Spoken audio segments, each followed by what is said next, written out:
സഹകരണ മേഖലയിലെ പ്രശ്നങ്ങളിൽ സർക്കാരിന് നൽകിയിരുന്ന പിന്തുണ പിൻവലിക്കുന്നെന്ന് പ്രതിപക്ഷ നേതാവ് വി ഡി സതീശൻ.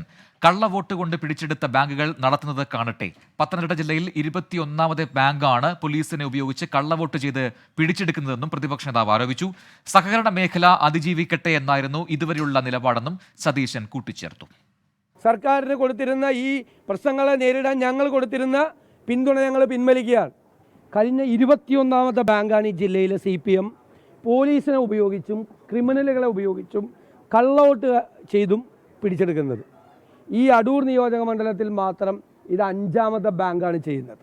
ഒരു തരം നാണമില്ലാത്ത പോലീസായി ഈ ജില്ലയിലെ പോലീസ് മാറിയിരിക്കുകയാണ്. അവരൊക്കെ ചെവിയിൽ നിന്നുള്ളിക്കോ. ഒറ്റ ഒരാളെ ഞങ്ങൾ വെറുതെ വിടില്ല. ഞങ്ങൾ നിയമപരമായി ഗൗരവമായി ഇത് നേരിടാൻ പോവുകയാണ്.